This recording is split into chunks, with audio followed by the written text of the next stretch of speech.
Bienvenue sur ma chaîne YouTube, je m'appelle Poulane Devi, je suis artiste et créatrice de contenu. Ici je partage mon rapport à la culture indienne, je vous partage des recommandations de livres, de films à voir, je vous fais voir ma culture indienne à travers mes yeux et je partage aussi mes réflexions personnelles. Et aujourd'hui j'avais envie de faire un format un peu chit-chat, assez simple, assez épuré, et pour parler d'un sujet qui fâche, prendre l'avion, ou du moins ne pas avoir honte de prendre l'avion et de le partager publiquement. Et pour nous accompagner dans cette réflexion, je vais d'abord prendre mon café. N'hésitez pas à prendre votre boisson préférée, passer du temps avec moi.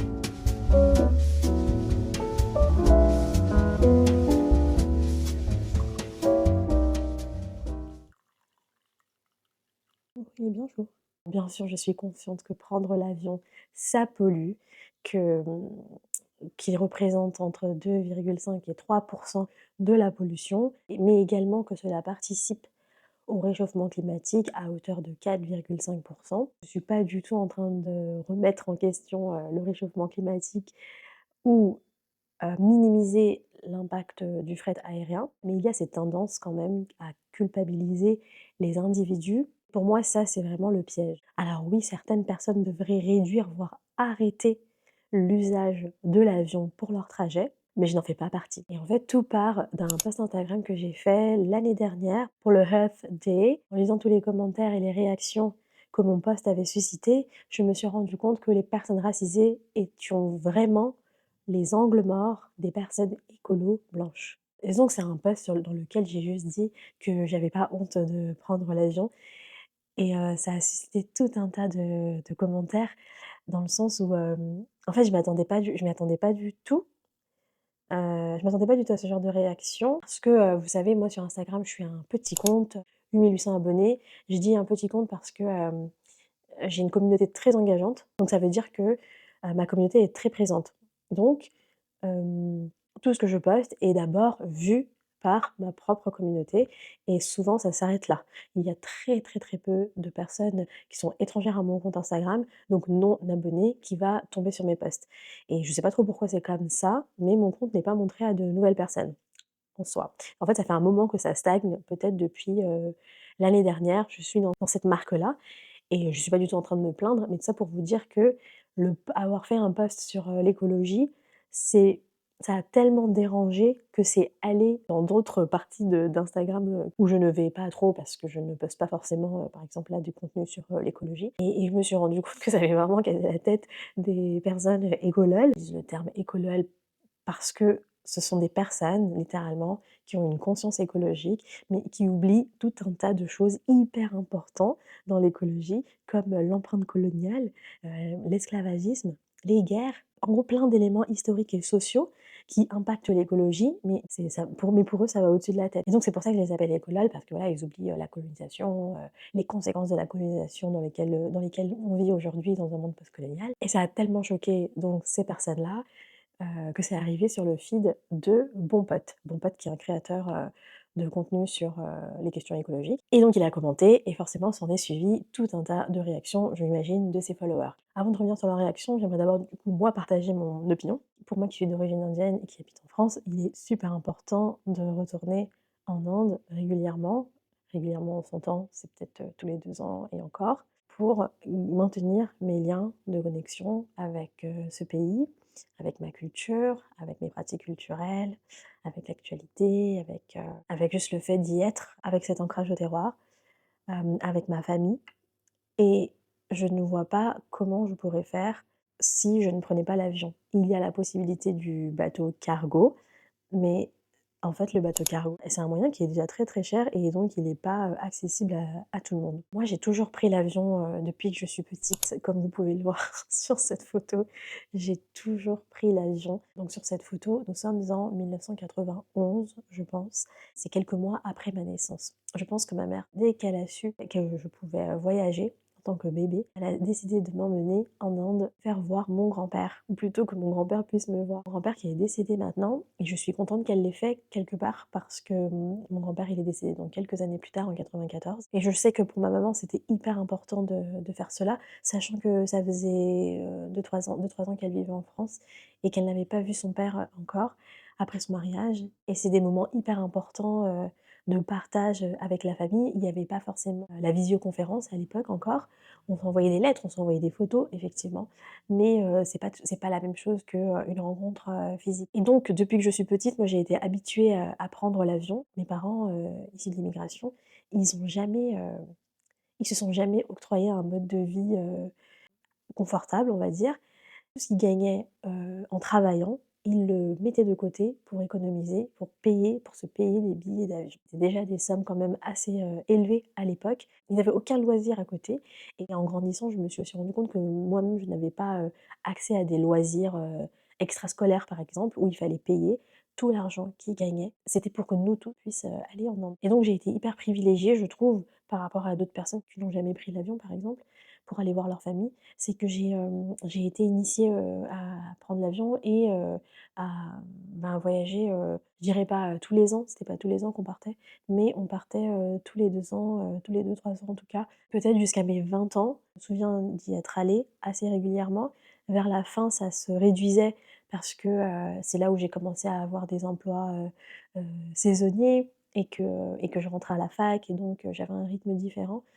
Mais voilà, mon enfance et mon adolescence ont été, rythmées par, ces voyages en Inde. Heureusement qu'ils ont fait ça parce que j'ai un attachement pour ce pays qui est très, très fort malgré, c'est comme une love and hate relationship avec mon pays d'origine, puisqu'aujourd'hui l'Inde a plein de côtés positifs, mais aussi énormément de côtés négatifs, notamment vis-à-vis de la politique et des questions sociales.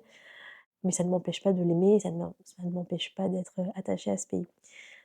Je trouve que pour les personnes qui n'ont pas pu aller dans leur pays, soit ça peut créer, quelque chose lié au désintérêt, peut-être au rejet de la culture ou tout simplement alors, ou alors une surattente, hem, en se disant que, ben, un jour on ira, on finira par y aller et puis quand on va sur place, on est pas mal déçus et je trouve que, on devrait pas interdire ou s'interdire les personnes racisées à retourner dans son pays d'origine. C'est là que j'ai envie d'insister, c'est que les gens devraient pouvoir aller ou retourner dans leur pays d'origine.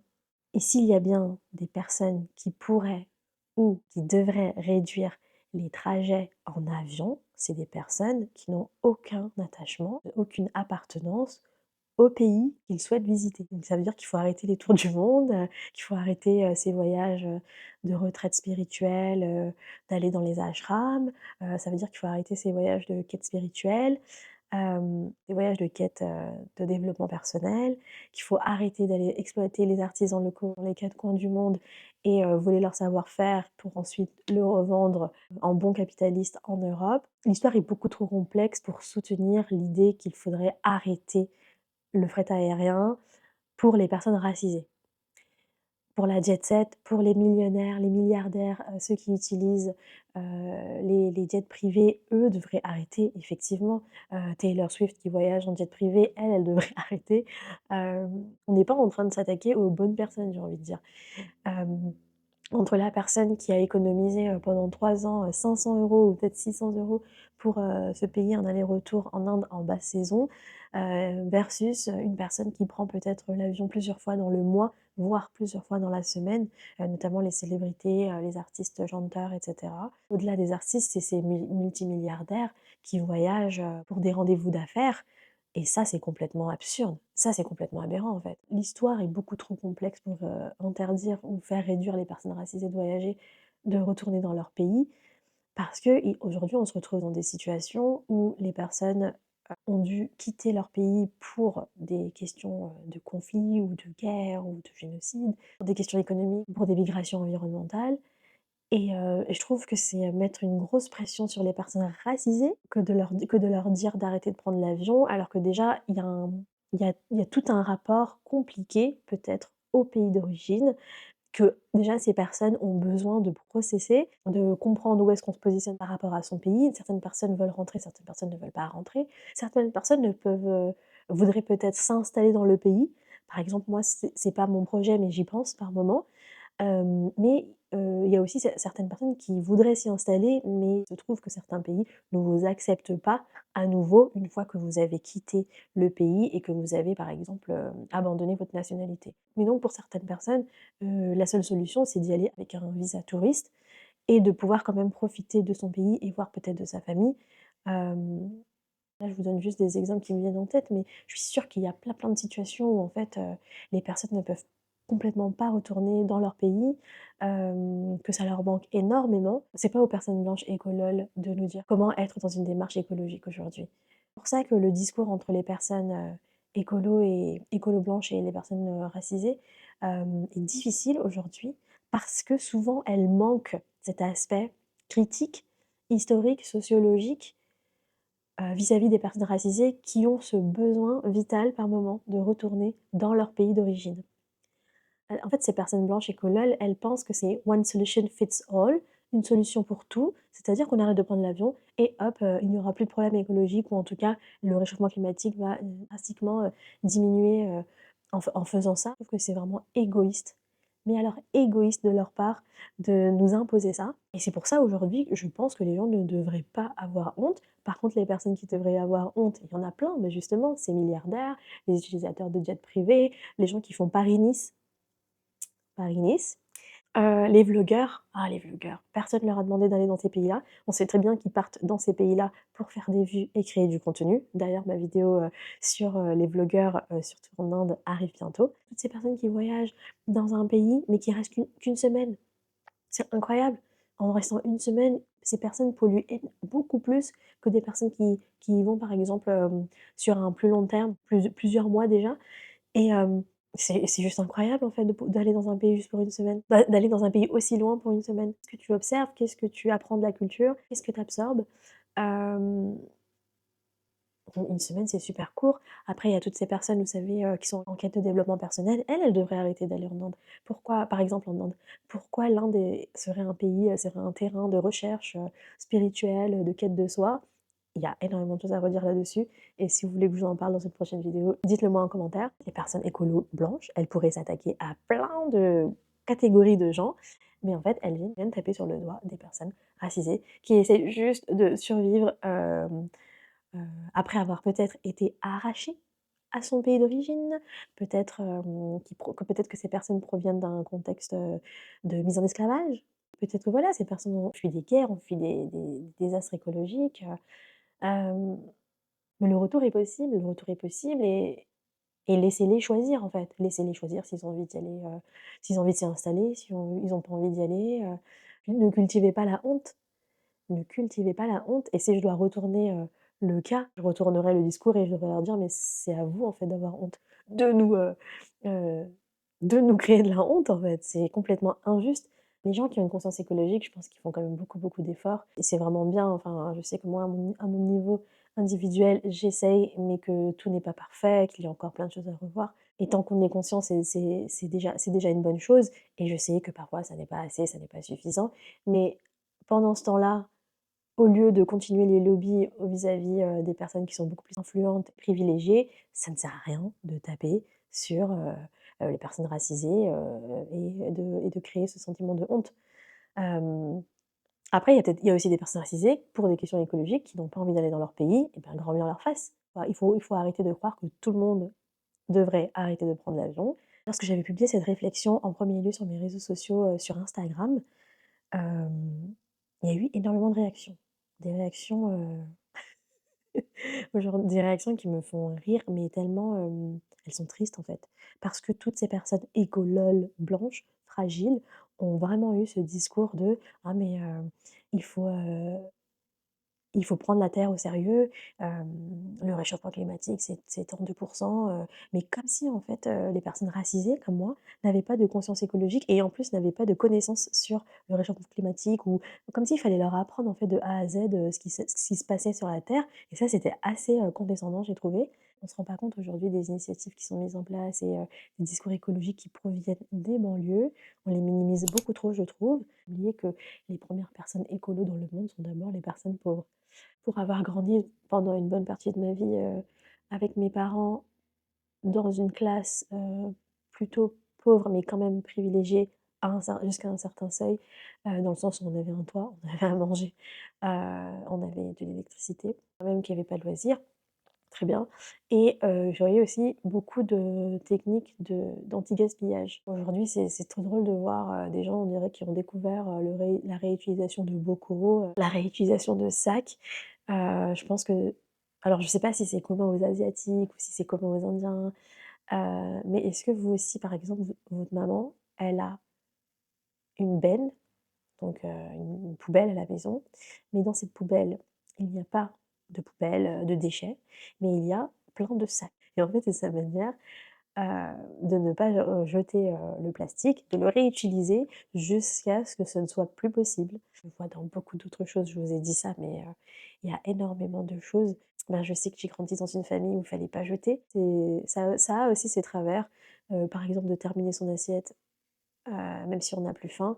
Hem, ça vient un peu dérégler, toute la notion de satiété, par exemple. Tout ça pour dire que banaliser le discours écologique, des personnes qui proviennent de banlieue ou qui sont racisées souvent on peut faire la connexion entre le fait d'être racisé et de vivre en banlieue et d'être, dans une catégorie, de pauvreté. Hem, Leur taper sur les doigts parce qu'ils ont réussi à s'économiser un billet d'avion pour partir en Inde et pour voir leur pays et pour voir leur famille qui leur apporte un immense plaisir. Moi, je l'ai toujours vu, dans les yeux de ma mère. À chaque fois qu'elle retourne en Inde, c'est une autre personne. Je découvre ma mère, en fait, je découvre la vraie personnalité de ma mère lorsqu'elle est en Inde. Elle a toujours été très, très, très heureuse, vous savez, d'avancer, dans les rues sans avoir peur, de reconnaître, de reconnaître tous les bâtiments, de reconnaître les magasins, d'être à l'aise dans la langue, de pouvoir s'habiller de manière très, très colorée, de pouvoir, de pouvoir mettre son pot et savoir que ça ne sera pas du tout une question, par exemple. Pour moi, tout ça, ça n'a pas de prix, en fait, ça n'a pas de prix. Il y a pas à regarder, quel moyen de transport vous avez pris pour aller, dans ce pays-là et pour révéler cette lecture-là, en fait, de nos parents racisés. Je donne l'exemple de ma mère, mais je connais énormément d'exemples similaires que les parents retournent dans leur pays d'origine après avoir trimé des années, après avoir subi le racisme en France et cetera. Hem, Lorsqu'elles retournent dans leur pays, ils se retrouvent comme des enfants, en fait. Ça, je trouve que c'est incroyable. Je vais vous lire, je vais vous lire certains commentaires que j'ai reçus. Comme ça vous évite, de les écrire au post que j'avais fait sur Instagram et j'imagine que je vais recevoir à peu près les mêmes ici. Hem, Certains sont quand même empreints d'une condescendance assez inouïe, mais qui n'est pas étonnante en vrai, provenant de personnes blanches et de personnes, écololes. Mais donc on va les lire ensemble. Alors, premier commentaire, donc de bon pote: «Vous avez raison, prendre l'avion pour la famille et pour raison de santé devrait être l'exception. Il est cependant urgent de ralentir, notamment les CSP+, qui prennent l'avion plusieurs fois par an». Ça, je suis d'accord. Réduire et ou arrêter l'avion est une question de justice sociale et de justice climatique. Le changement climatique fait déjà des dizaines de milliers de morts, y compris chaque année en Inde, avec les canicules, et ce n'est que le début, donc oui, il faut réduire et ou arrêter l'avion d'urgence si on ne veut pas se taper des étés à 50 degrés en France et faire vivre un enfer à des milliards de personnes. Pas un délire de bobo écolo, juste les conclusions du rapport du GIEC. Est-ce que vous voyez la condescendance ici? Déjà, c'est une personne déjà, c'est une personne blanche, un homme, qui vient me mansplainer limite, quelles sont les conséquences désastreuses du réchauffement climatique, à la fois dans le monde, en France, mais aussi en Inde. Donc ça va, je sais lire, la presse, je sais lire le rapport du GIEC, je sais lire, les actualités. Hem, En fait, ça commence avec un: «Vous avez raison, prendre l'avion pour la famille et pour raison de santé, c'est OK», enfin devrait être l'exception d'ailleurs, et ça va pas la tête. Hem En fait, c'est un message plein de bons sentiments, avec des grands mots comme la justice climatique, la justice sociale, mais derrière tout l'aspect, sociologique, tout le rapport qu'une personne racisée peut avoir à son pays et donc ce besoin vital qu'elle a de retourner dans son pays d'origine, il est complètement, enlevé. Là, il parle de la famille et les raisons de santé qui devraient être, des raisons pour lesquelles on pourrait avoir le droit de retourner dans notre pays. Ça veut dire que de un, si notre famille, elle est pas malade, on ne doit pas l'avoir, et de 2 surtout, si on n'a pas de famille, on ne peut pas y aller. Moi, je prends mon cas, un cas très personnel. J'ai des relations assez tendues avec pas mal de membres de ma famille pour mes convictions personnelles. pour des choix de vie que j'ai faits, pour des choix de carrière que j'ai faits, pour la manière dont je me comporte et cetera en tant que, femme, en tant que fille aînée de ma famille. Je ne les consulte pas dans mes choix, je n'ai pas suivi, leurs recommandations. En gros, je fais ma vie et j'essaie d'être indépendante et autonome, de ma famille et ça ne leur plaît pas du tout. Je ne suis pas mariée, je n'ai pas d'enfant par exemple, ça ne leur plaît pas du tout et donc tout ça mène forcément à des relations conflictuelles. Mais est-ce que, si je devais, suivre ce commentaire, ça veut dire que moi je ne pourrais même plus retourner en Inde, parce que, bah, j'ai plus de relation, agréable avec ma famille et ça c'est incroyable parce que j'ai mis du temps, mais alors j'ai mis du temps à déconstruire l'idée que votre famille, c'est votre pays. Pendant longtemps, moi, j'ai mis du j'ai cru que, heu, le fait de ne plus parler à ma famille, ça m'enlevait le droit de retourner en Inde ou, ça me créait cette crainte que: «Non, mais si je retourne en Inde, les gens vont me traiter comme ma famille me traite» et ça m'a valu une grande absence pendant au moins 8 ans. Je ne suis pas retournée en Inde pour toutes ces raisons-là, car j'étais en tension avec ma famille, car j'avais peur que, d'autres personnes, me voient dans la rue et aillent le dire à ma famille et puis, il n'y a aucun danger, physique ou quoi, hein, c'est pas ça que je suis en train de dire. Mais il va y avoir, de la pression du genre: «Bah, pourquoi tu es venue en Inde, tu nous as pas dit?» Des choses comme ça et et donc pendant très longtemps, moi, je n'y suis pas allée. J'ai raté des mariages. J'ai raté des mariages de mes cousins, de mes cousines parce que j'avais peur d'y aller, vis-à-vis de ma famille. J'ai arrêté d'y aller pendant un moment. J'y suis retournée en 2023 et d'ailleurs, j'ai documenté pas mal de choses, pendant ce voyage et je vous invite à aller voir sur ma chaîne. Alors bien sûr, il y a eu plein, plein, plein de commentaires de soutien et ça, merci beaucoup. Ça aide à remettre, la balance. Hem, il y a un commentaire hyper intéressant là d'une personne blanche. Comme à chaque fois, plein de bon sens. Pardon. Comme à chaque fois, plein de bon sens dans tes paroles. Nous sommes, les Occidentaux, entre parenthèses, bien trop à l'aise pour donner des avis sur des sujets qui ne nous touchent pas. Tu dis les termes qui vont choquer beaucoup de monde, mais qui, je pense, sont nécessaires à entendre. Il faudra passer l'ego et se remettre en question pour avoir l'humilité d'écouter et surtout d'entendre et de comprendre pour ce que tu dis, qui est juste à mon sens. Pour toutes et tous les Occidentaux comme moi, arrêtons de donner des leçons et balayons devant notre porte, comprenons les privilèges que nous avons. Pour nous, voyager, c'est du loisir. Pour beaucoup d'autres, c'est retourner à ses racines, se ressourcer en famille. Elle est blanche, elle a tout compris. Pourquoi les autres blancs ne comprennent pas? Peut-être arrêter de vivre loin de ses proches. Mais cette personne, elle est complètement à l'ouest en fait. Après, sur la notion de la honte et de l'afficher publiquement, c'est brouillon ce discours-là. Juste prends l'avion et on n'en parle plus, mais il faut pas non plus trop en faire, ni reporter la faute sur les autres. Sois conscient de ton empreinte carbone et basta. Trop drôle ce message. En gros, prends l'avion mais ferme ta bouche. Bah non. Alors oui, je suis pas en train de faire la je suis pas en train de faire la promotion de l'avion, tous les jours en train de dire: «Ah mais prenez l'avion, c'est très bien». J'ai pas dit ça. Je suis juste en train de dire que si les personnes racisées ont besoin d'aller dans leur pays d'origine avec un avion, qu'elles le fassent sans avoir honte et c'est fou quand même que ce soit une personne qui soit pas d'accord avec moi d'ailleurs ou que ce soit une personne qui soit d'accord avec moi, il y a quand même cette notion de venir nous brimer et de nous dire: «Ne parle pas trop fort», voire: «Ferme ta bouche». Le message là de la personne qui dit qu'il faut arrêter de vivre trop loin de sa famille, c'est complètement, incroyable. Ça me fait penser que je connais pas mal de personnes qui, sont issues de l'île de la Réunion, mais qui ne peuvent pas y retourner à cause du coût de la vie, à cause de la gentrification. Surtout économiquement, elles sont incapables de retourner sur leur île et on pourrait croire que oui, retourner dans son pays d'origine, ce serait moins cher, mais en fait pas du tout. Aujourd'hui, il y a plein d'endroits dans le monde qui sont, victimes quelque part de la gentrification causée par les occidentaux. Je pense à Dakar qui est devenu une ville très, très chère. Hem, Mumbai, c'est très, très cher d'y retourner, enfin d'aller y vivre, d'aller s'y installer et donc je rajoute à ces exemples-là l'île de la Réunion et j'imagine que c'est le cas pour d'autres îles aussi. Et je sais que cette vidéo va être perçue comme de la provocation, comme, je sais pas, l'apologie de l'avion. Hem, ou que je suis pas écolo ou que je n'ai pas de conscience écologique, la ou alors que la justice climatique me passe au-dessus. Bien au contraire, bien au contraire. C'est juste qu'il y a des choses qu'il ne faut pas mélanger, à mon avis. Les conséquences du réchauffement climatique, je les vois très bien. Je les vois très bien, lorsqu'à chaque fois que je retourne, à chaque fois que je retourne en Inde, je le vois très bien, en fait. Les premières conséquences, je dirais, que je vois, qui sont visibles, c'est lorsque j'arrive dans ma ville et qu'il y a une telle urbanisation qu'il n'y a même pas une parcelle vide dans la rue où ma famille habite, tellement il y a de construction. Ou alors lorsqu'on se rend dans les villages, là c'est un peu plus, aéré, on va dire, en termes de construction. Les sécheresses, par exemple, ont bien aggravé la situation agricole. En fait, ce que je demande aux personnes écololes blanches, c'est d'arrêter de nous donner des leçons, comme si on n'avait pas de conscience écologique et comme si on n'avait pas de cerveau, en fait.